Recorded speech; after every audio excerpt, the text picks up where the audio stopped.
बार बनने के बाद ये पहला विदेश दौरा है जो कि बहुत ही महत्वपूर्ण है।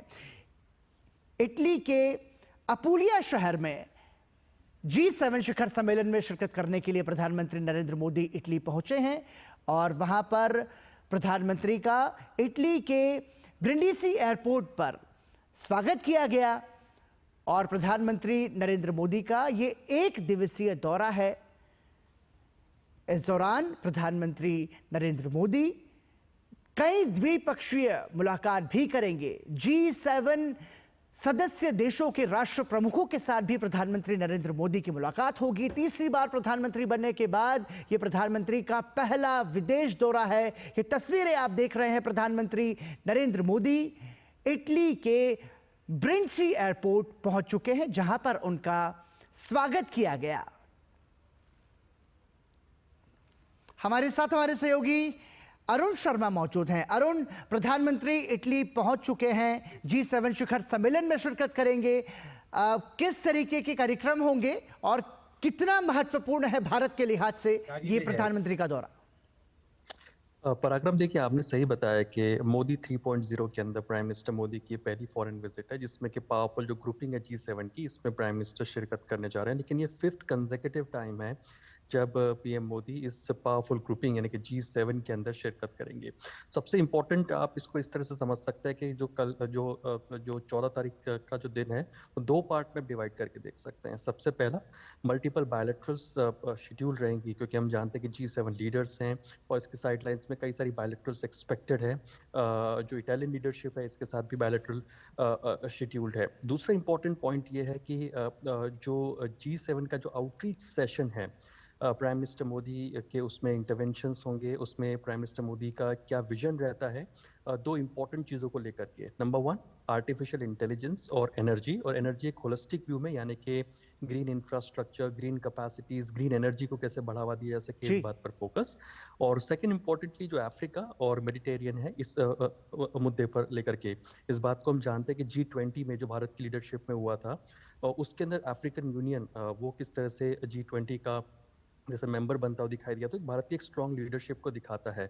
तो अफ्रीका को लेकर के क्या कुछ भारत का विजन रहता है, तो जो प्राइम मिनिस्टर मोदी नेशनली कहते हैं सबका साथ सबका विकास, उसको ग्लोबली रेप्लिकेट करते हुए दिखाई देंगे। और साथ ही साथ जो आर्टिफिशियल इंटेलिजेंस है वो काफ़ी इंपॉर्टेंट रह सकता है, बिकॉज इससे पहले भी प्राइम मिनिस्टर मोदी कई सारे मल्टीलैटरल प्लेटफॉर्म्स पर कह चुके हैं कि एक ग्लोबल कोऑर्डिनेटेड एफर्ट्स की ज़रूरत है एआई के मोर्चे पर, क्योंकि एआई जो होता है कोई बॉर्डर्स नहीं देखता है।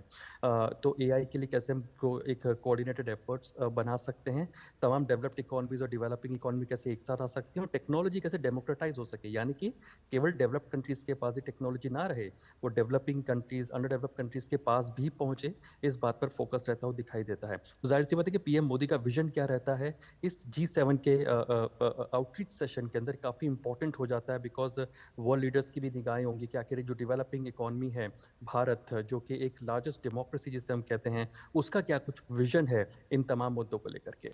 इसके साथ ही अरुण, हम ये भी देख रहे हैं कि प्रधानमंत्री नरेंद्र मोदी का ग्लोबल साउथ को बढ़ावा देने को लेकर के उनका प्रयास होता है। इस यात्रा के दौरान G7 शिखर सम्मेलन में जब वो आउटरीच सेशन को संबोधित करेंगे तो ग्लोबल साउथ पर कितना फोकस रहेगा?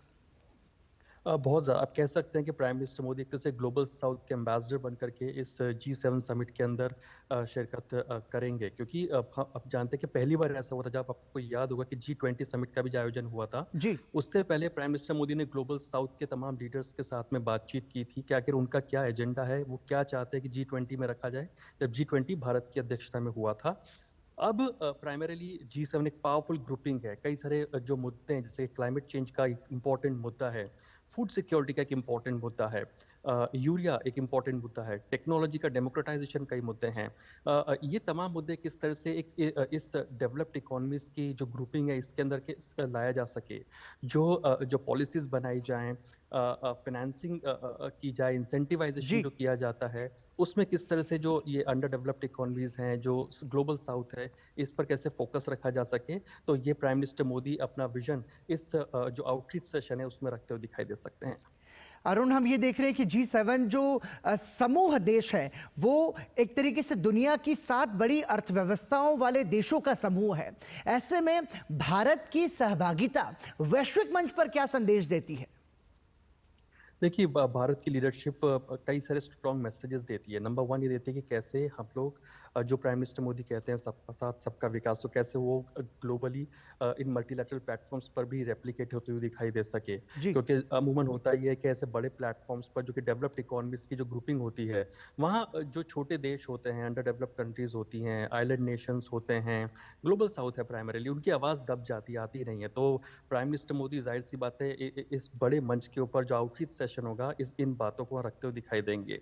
सेकेंडली एक तरह से अपना विज़न रखेंगे तमाम चीज़ों को लेकर के, because climate change, green energy एक बहुत बड़ा मुद्दा बनते जा रहा है। इस पर बातचीत तो काफ़ी ज़्यादा होती है, लेकिन एक्शंस बहुत कम होते हैं जब तक ग्रीन एनर्जी की बात आती है, बिकॉज़ ग्रीन एनर्जी अमूमन डेवलप्ड कंट्रीज़ में तो इम्प्लीमेंट करना आसान होता है, बिकॉज़ पैसे की कमी नहीं होती है। लेकिन जब अंडर डेवलप्ड कंट्रीज़ हो, डेवलपिंग कंट्रीज़ हो, जब फाइनेंसिंग एक बहुत बड़ा चैलेंज होता है, तो वहाँ पे सब पीछे जाते हैं। तो ऐसे